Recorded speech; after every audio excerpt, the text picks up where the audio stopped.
like that. But we're moving on to a new series. The new series is going to be, I'm going to call it Return and Rest. Isaiah chapter 30 and verse 15. It says, "For thus saith the Lord, the Holy One of Israel, in returning and rest shall ye be saved. In quietness and in confidence shall be your strength, and ye would not." I want to explain what this series is about. It's something a little bit different than maybe we've learned before, but I think it'll help you. Let's go ahead and pray. Lord, we ask for your help now. We ask for the Spirit to speak to us. We ask for a good day today, Lord, as we study your word, that we would hear during Bible class, Sunday morning, Sunday night. Today we'd hear from you and be spoken to and be blessed and gain the knowledge we need for life and for victory. Bless everyone for being here during this hour. And I know others might not be able to make it because of the weather. We thank you for everybody who's here. In Jesus' name, amen. This series is going to be on exile and returning from exile. So in the Bible, a huge part of the Bible is, they call it captivity books, and is a huge part of the Bible. And then there's returning books. There's exile books, and then there's returning books. Let me explain it to you. God told Israel, and we'll go through this, that if you did the wrong things, you'd be scattered among the nations, and they would take you captive. And so there's several books that are telling them this is going to happen, and warnings about it. And then there are books in the captivity, when they go into captivity. For example, Daniel is written as a captivity book. The whole entire book of Daniel is Daniel in Babylon. Okay, it's a whole book, and that's all of that book.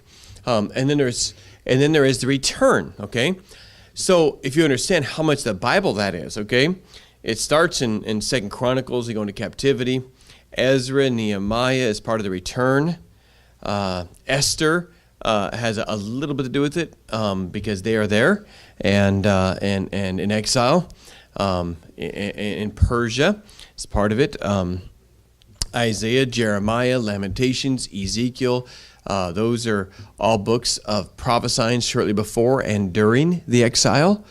So that's right there. That's a huge chunk of the Bible. They say at least a quarter of the Bible is either warning them before exile and during exile, or them returning from exile. And that's Ezra and Nehemiah and Haggai and Zechariah. These are all books of them once they're coming back from that. It's a huge part of the Bible. And so I want to give you part of that and help you understand that. Today we want to talk about exiles, is what I'll title today. Let me take you back to Leviticus. And I want to spend more time not them going into the exile and going into captivity. This lesson will be more on that, but I want to spend more time about when they came back. And I think that this will help us understand the whole Bible a little better.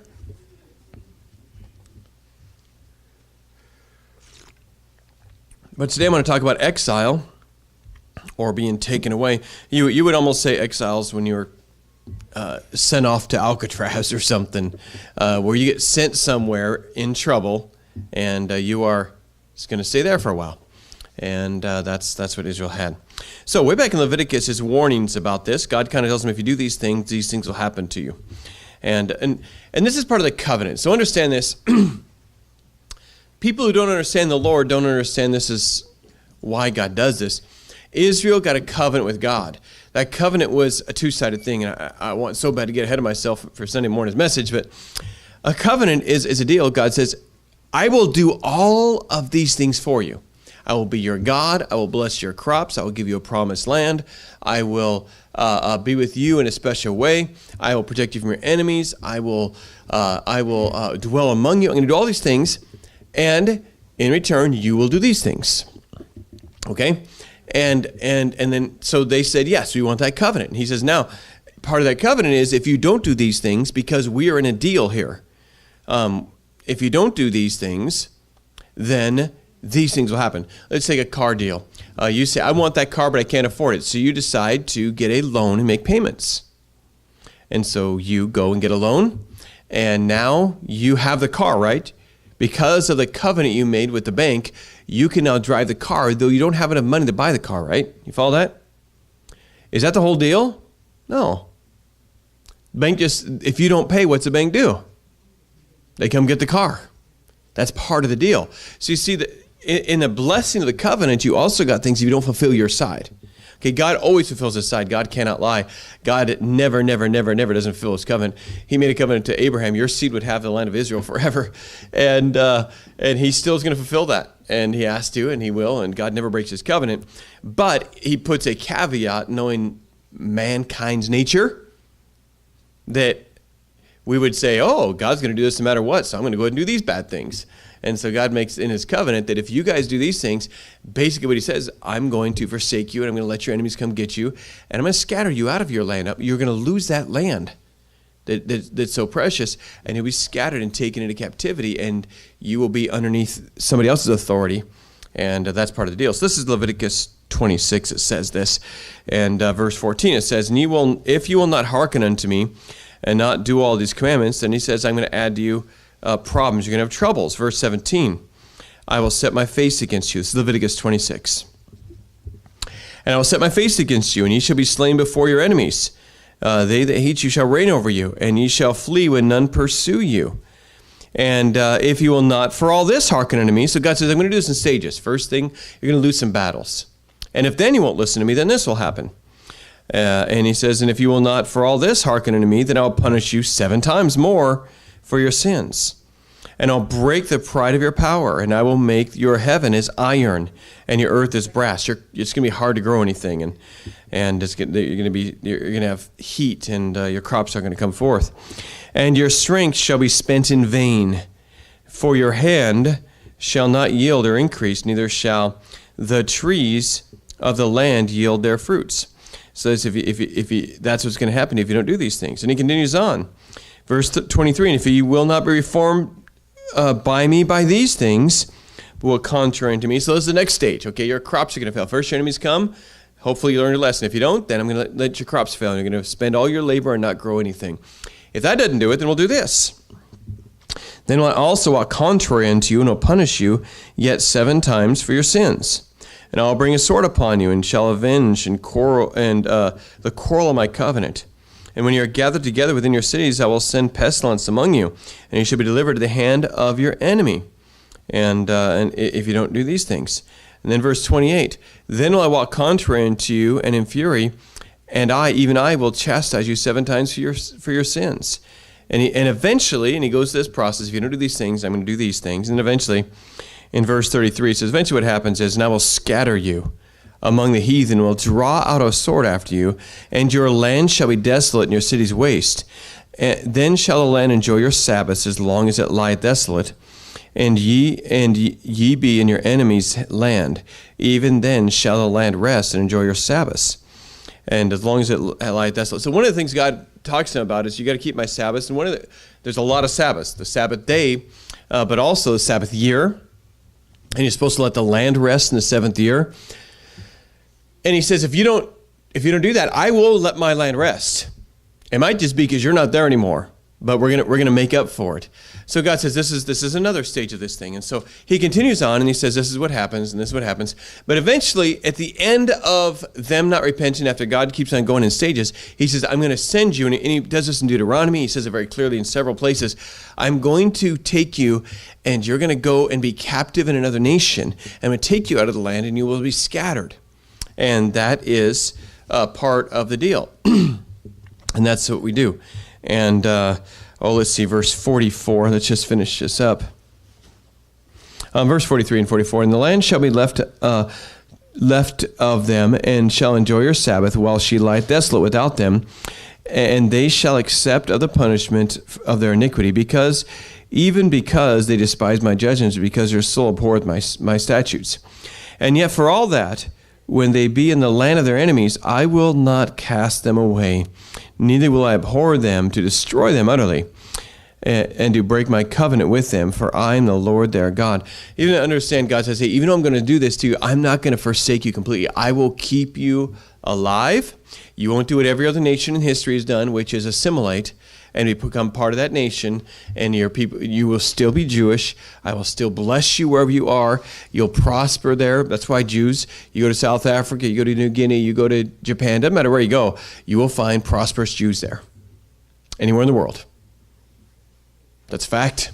By the way, doesn't matter if they're hated, doesn't matter if they want to be wiped out, doesn't matter. And by the way, one of the most amazing things is, here's an ethnicity that literally has had world leaders and the most powerful people in the world over and over said, we're going to wipe all them out. Stalin, Hitler, others, and they said, we're going to wipe them out. And there they are, still prospering everywhere they go, no matter what the racism against them. And you can always have victory. You can always overcome, but God has blessed them. And that's where they are, and everywhere in the world. And so God said, I'm not utterly forsaking you because you're still my people, but I'm going to let you be captives and do all those things. But I'm not going to give up on you because God's merciful. And he does that. Now let's go back to 2 Chronicles. I'm just kind of showing you what happened here and how they got into exile and what needed to happen for them to come back. 2 Chronicles in chapter 36. So what happened is they started forsaking God and doing the wrong things, and God sent them punishment over and over and over, really repetitively in the Kings and Chronicles. Then eventually God said, all right, now you're going too far. And so he says, we're gonna go ahead and let your enemies come conquer you. And the Assyrians did it first. And he said, all right, you learned a lesson. And as soon as, and they didn't. And then he let them be conquered by Babylon completely. Eventually, we'll tell you the process in a second. 2 Chronicles 36. And verse 20. It says, then, and them that escaped from the sword, he carried away to Babylon, where they were servants to him and his sons until the reign of the king of Persia, to fulfill the word of the Lord by the mouth of Jeremiah, until the land had enjoyed her Sabbaths. For as long as they lay desolate, she kept Sabbath to fulfill 70 years. So, along comes Jeremiah. Jeremiah was a powerful, unbelievably well-known prophet right there in the king's ear. The other prophets, Daniel read Jeremiah to get instruction, okay? Jeremiah was this mighty prophet for a decade, after 6 decades, and a mighty prophet. And he came out and he said, look, God's told me you're about to go into captivity. And so you're going to be captured. And the first thing he said is, hey, you're going to have enemy come in and they're going to conquer you. Stay underneath them and don't rebel against them. This is what you deserve. This is not captivity completely. And it's a punishment you deserve. And just take it. You deserve this and learn from it. But instead, they rebelled against that. And they wouldn't accept that. And they tried to get Egypt to help them. They rebelled against the people there. And so what happened is Nebuchadnezzar came in and said, all right, you know what? We're the greatest nation in the world. You submit to us. And they just slaughtered everything. They came in and said, we're going to make it so you don't exist anymore. They came in and they destroyed the temple. They destroyed Jerusalem. They burned the temple to the ground. They destroyed the walls of Jerusalem. They killed everybody, just butchery. But then they found everybody who had skill, everybody who was very intelligent, everybody who was sharp, masons and brilliant people and people who could help them. They took all the skilled people back to Babylon into captivity, and all left behind was old people who they didn't want to bother to kill, and children, and orphans, and the land was just, and then they put some governors over them and just destroyed the entire national identity and said, okay, now it's bad. And that is what happened. So there's time periods of this. Babylon came the first time. First Assyria came. They didn't learn from that. Then they said, okay, Babylon's going to be the one. It's going to be Nebuchadnezzar, and he's going to take some of you captive. This is not the end of it. And in 606 BC, Babylon came. Jeremiah said it's going to be 70 years. You're going to be in captivity. Okay, 70 years there. So 606, Nebuchadnezzar came. They just took some skilled people back to Babylon, but they didn't destroy everything yet. Later on, they rebelled, and in 597, Nebuchadnezzar came back again, took more captive, conquered them again more thoroughly, and said, stop this, stop rebelling against us, and what are you doing trusting in Egypt and all those things? And then they rebelled again, it wouldn't take it, And so they were destroyed in 586 completely. Temple walls, everything. And the whole city is just, it's like if you attacked America and then America rebelled, then you said, okay, no more New York City, no more Los Angeles, no more Washington, D.C., no White House, no Washington Monument, nothing. Everything that says America, we're blowing to bits the Mount Rushmore. You rebelled too much, we're not going to be nice anymore. And so we're going to totally destroy you. And so that's what eventually happened the third time that they came. But the first time was this first captivity, and when the clock started ticking in 606 BC, and then it happened, and then they did that. After 70 years, they were allowed to return. Now I'm going to take the book of Ezra, First and Second Chronicles. The next book is Ezra.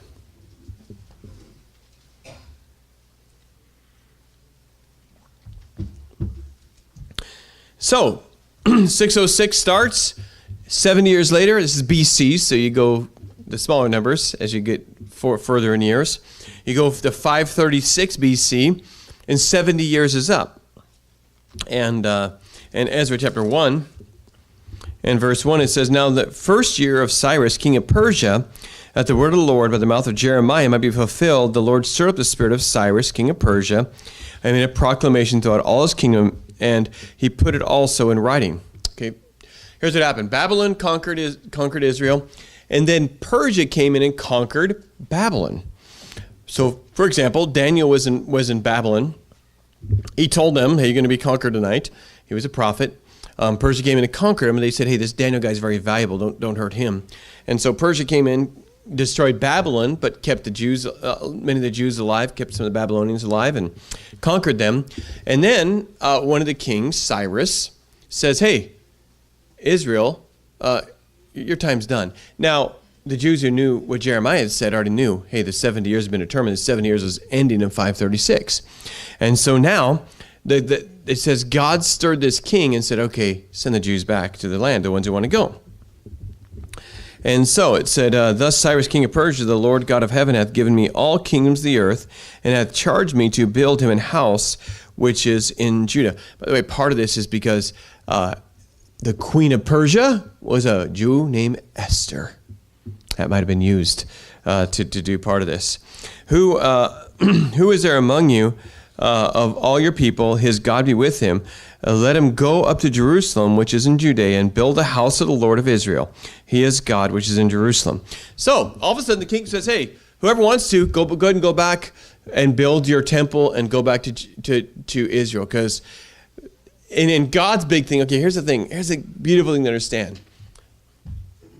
God stirred the king's spirit to say this. Okay? It was God who stirred that. But it had already been prophesied. So God said, tell Jeremiah, 70 years, comes in 606, ends in 536. 536 comes around, God goes down, and the Bible says the heart of the king is in the hand of the Lord. And he turneth it whithersoever will. He says, Cyrus, your heart says you really want Israel to go back. And Cyrus says, you know what? I really want those Jews to go back and rebuild their temple. Isn't that great that God can do that? While you're so worried about who's in office? If you just pray, God can change any leader's heart. See, when they're the leader, they're accountable directly to God. If you don't have a man over you, a human over you, then you give an account directly to God. Okay? That's the great security, and that's why you pray for your leaders, because God can change your leader's heart. The problem being a leader is you can't blame anybody else, because you got to give an account to God as a leader. Okay? And so the king's heart is stirred, and so he says, okay, you guys go ahead and go back to there. And so they're stirred, and this happens. Now I want to give you a few points on this about the return from exile. This is the first return. There's several returns from exile, and this is the first one, and the first major one. First of all, God moves people for his plans. God moves people for his plans. Ezra chapter 1, verse 1 says, Now in the first year of Cyrus, king of Persia, that the word of the Lord by the mouth of Jeremiah might be fulfilled, the Lord stirred up the spirit of Cyrus, king of Persia. Verse 5, it says, Then rose up the chief of the fathers of Judah and Benjamin, and the priests and the Levites, and them whose spirit God had raised. Okay, go forward to chapter 5. So God moved some people and stirred their spirits. And then Ezra chapter 5 and verse 5.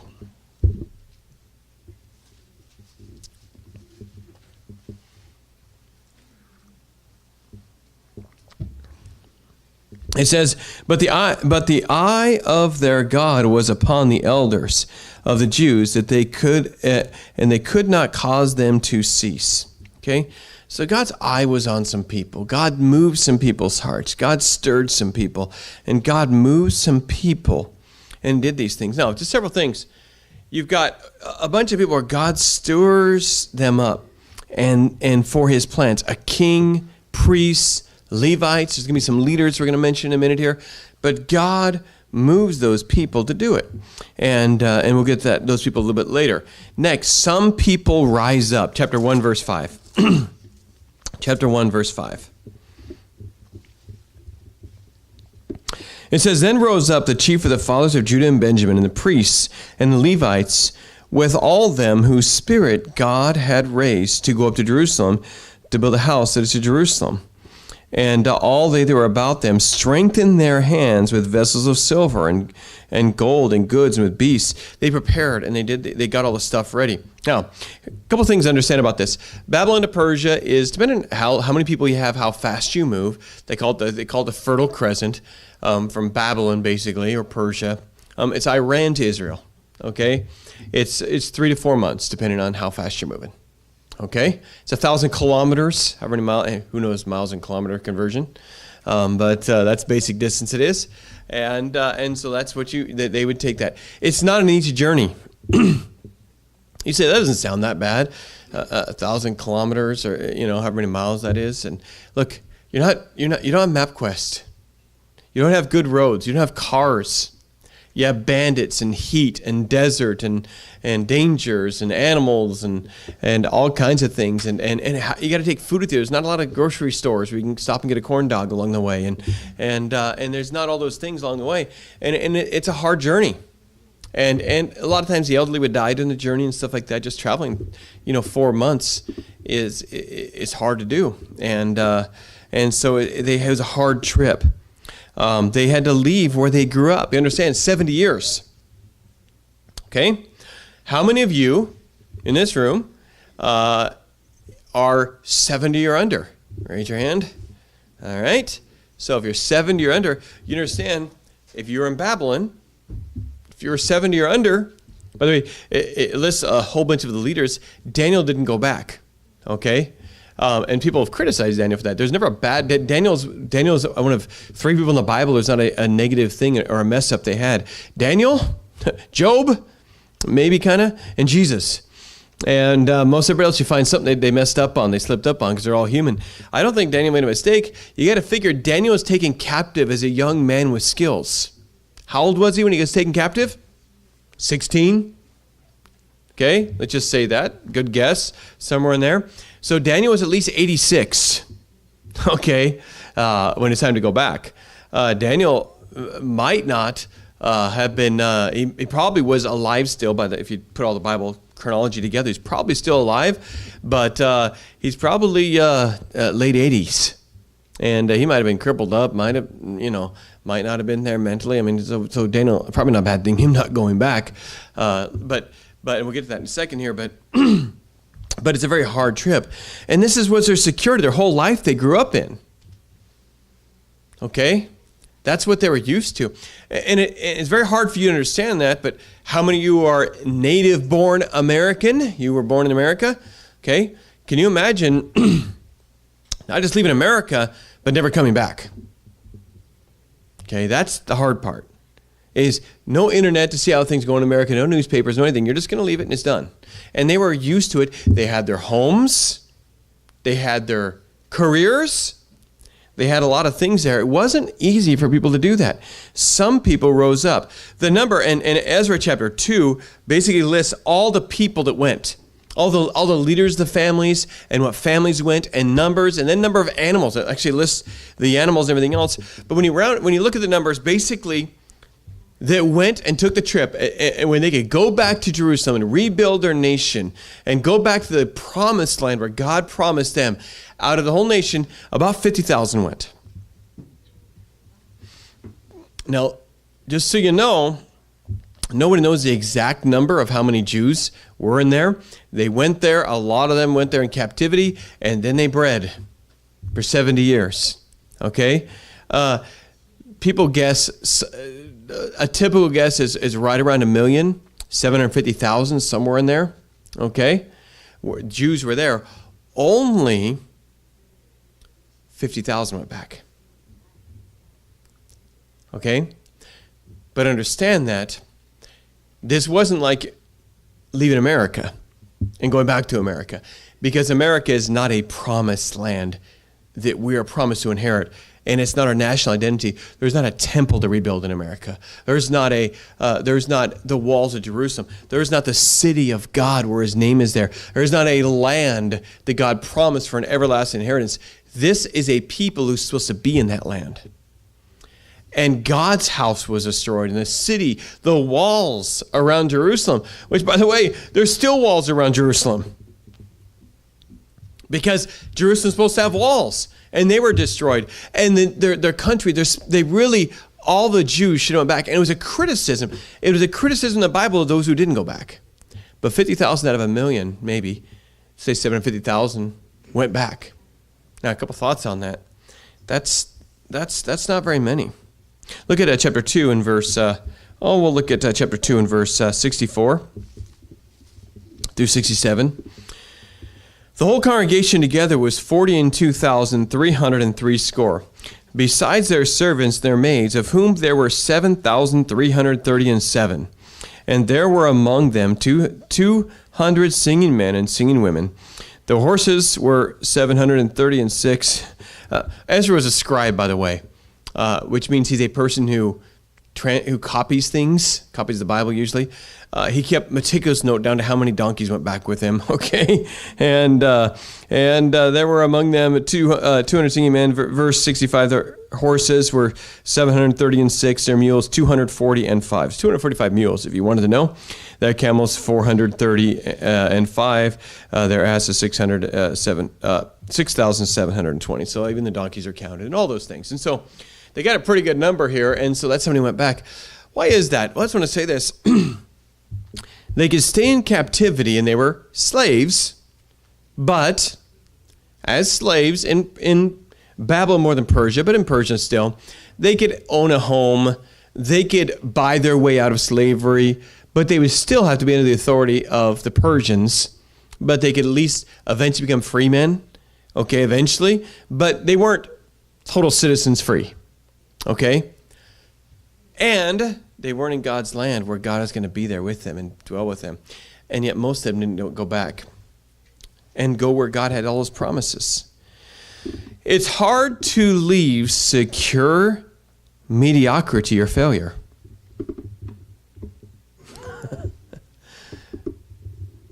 You say, no, nobody wants to be miserable. You're dead wrong on that. See, people will choose a mediocre security over taking a chance or working harder and getting better. Okay? Because the monster they know, they already know. The monster they don't know scares them. Okay? And so people will do that. They will stay in adverse situations because new things scare people and taking chances scare people. That's generally true of humanity. People will look, children of alcoholics, you know a strange thing? Children of alcoholics are known, and it's been psychologically proven, they go and make their lives chaotic. Even if they're not alcoholics. Because they grew up in chaos, and that's where they're at home. And it's what they know. People who from high crime areas, I've seen this, I've dealt with it, I've tried to give people out of this mentality. People from high crime poor areas, will stay in high crime, poor areas most of their life because they don't know if they'll fit in. They don't know. It's a whole new world. What if they get a job? What's a mortgage? How do you do a mortgage? If I move to that area, I don't know how to take care of it. And people will stay in mediocrity. People will stay in a bad relationship because they're worried about being single. People will marry somebody they know who they don't like that much because they don't know if they'll get married. They don't know who the other person, they don't know. They know that person at least, and they know what they're like. They know their faults. And so people will do that. That's humanity. Very few step out, and very few people get out of what's handed to them.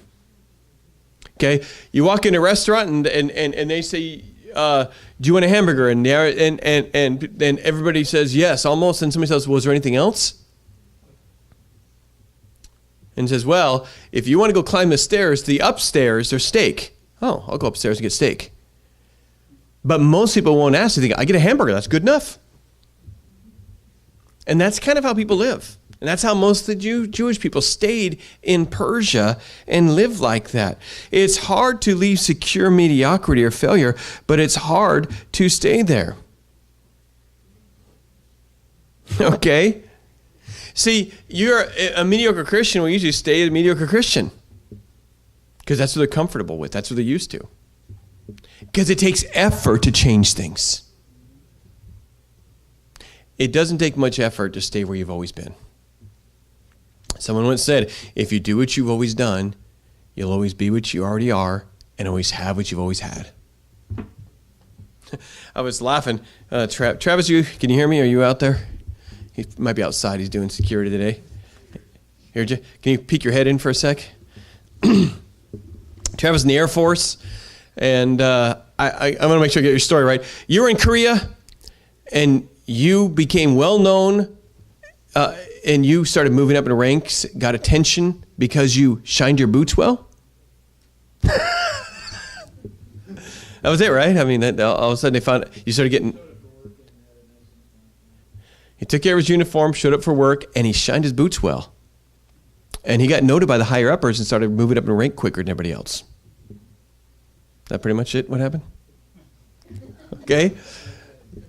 It's very exciting. But you know what? It wasn't that much of a difference in the average soldier to take care of a uniform well, but most of them didn't. Most of them did what everybody else does. Right? Did you know at work, you don't have to do that much extra to get the boss's attention? Because everybody does the minimum. And so all of a sudden, you show up and you go to your work area 15 minutes before you have to punch in, and you clean up your work area and set it up. Then you go punch in. That's 15 minutes. Your boss will be super impressed because nobody else does that. Because most people just do, here's your plate. Okay, that's what I got in life. That's why most people stay in whatever income bracket they come in. That's most people. Why? Because they know how to do that, and that's what they're used to. That's why most people get the same education as their parents did. That's why most people go wherever somebody tells them to go. That's because most people just accept security. Something about America. America is based on no security. America is based on, here, you have a chance to pursue happiness, but you know what? No, you had security back in Europe. You were a serf, and you knew you had land, and you would grow enough a crop, but you're not going to ever own any land. And somebody said, I'd rather risk it and go try to own my own land. If the Indians kill me, they kill me. If I can't make it, but at least I got my chance to make it. And that's what America was about. And that's why Benjamin Franklin said, anybody who exchange their freedoms for security deserves neither and will lose both. And so we understand that most people settle for mediocrity because you're used to it, you're safe there, you're secure there, and trying something new is kind of scary. Then there's people who say, new's great, whatever. We'll see what happens. I got to do better than this. I don't want to just skim by and just get through life and barely do anything. And so you've got to be a person. And some of them said, hey, I'll leave my home. I'll leave my security. I don't know what Israel's like right now. I've never been there. I was born in Persia. But you know what? I'm going to go back because there's something bigger, and we got to build a temple, and I'm going to go back and build this thing. And that's what separates people who achieve and do great things from whatever gets handed to you. Whatever gets handed to you. And so it's very important. And only 50,000 went back and did that. In that first one, more went back later. It's hard to leave secure mediocrity or failure, but it's hard to stay there. It's hard either way, you understand that. The easy thing to do is stay with what you know, but what you know might be bad, and you'll live the rest of your life in mediocrity and abusive relationships. Look, how many people will go from one abusive relationship to the next for their whole life? Because it's what they know. It's their comfort zone. Okay? And that's what they do.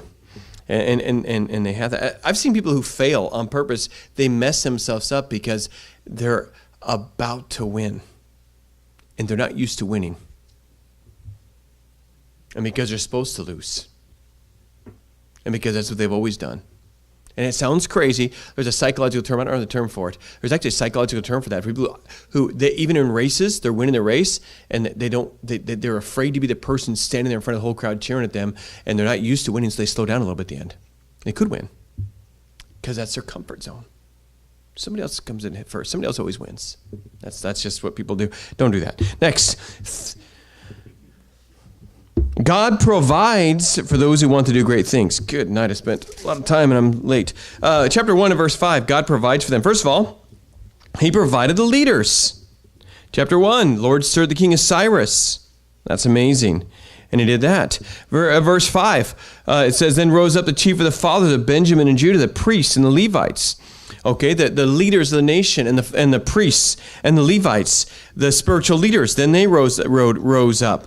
Chapter 2 and verse 1, and there are now these are also the providence that went up out of the captivity of those which have been carried away, whom Nebuchadnezzar king of Babylon carried away into Babylon, and came again to Jerusalem and Judah, every one to his city, which came with Zerubbabel and Jeshua, Nehemiah, Sariah, and others.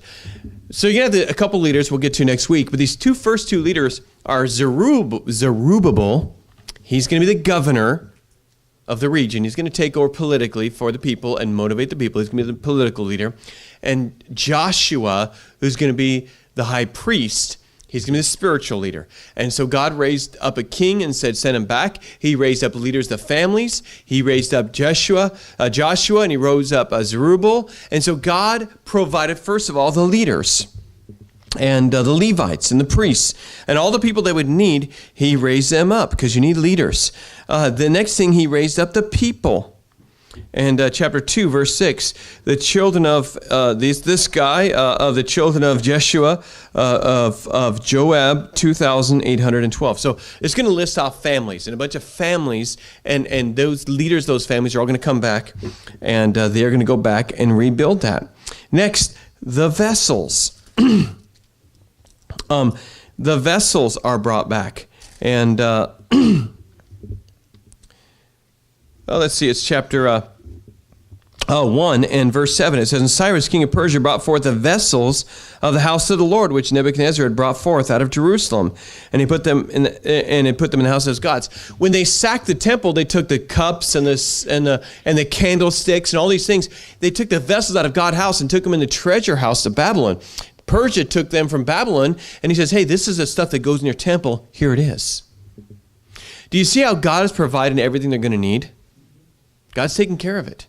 See, when they decided to obey, when they decided to go back, all of a sudden everything started coming together. And here's the thing. Things don't come together and then you do what's right. You do what's right and then things come together. And God takes care of the things you need. And he does that. And then the provision in chapter 2 and way forward in verse 68 and 69, it says, some of the chief of the fathers, when they had come to the house of the Lord, which is Jerusalem, offered freely for the house of God to set it up in his place. And they gave of their ability to the treasurer the work 1,000 drabs of gold and 5,000 pounds of silver and 100 priest garments. So people gave, and they got the provisions they needed, and it costs money for God's house. And that's always been true, and that's why God's house, the church, needs offerings, and that always works. And so the provision came in, and they went to rebuild the temple, chapter 5. And they went to rebuild the temple. And verse 5, but the eye of their God was upon the elders and the Jews, that they could not cause them to cease. For the matter came to Darius, and they returned answer by letter concerning this matter. And verse 11, it says, and thus they returned the answer, saying, we are servants to the God of heaven and earth, and build a house that was builded these many years ago, which a great king of Israel builded and set up. They went to go do a great thing and build God's house. And so that's what they went back to do. And they tried to do that. Well, you know what? I'll leave that last point there, and we'll get that next week. All right. Quick questions we have about this. It's kind of the foundation for this series we're going to start now, and so it kind of gives us an idea of where we're going to be going and get into the book of Ezra. If you want to, you can read the book of Ezra, get a little head start, and see where we're going to go. It's an interesting book, as is Nehemiah, and we're going to learn about exile and coming back from exile, and how we can come back from sin in the world and have victory. All right, let's go ahead and pray together.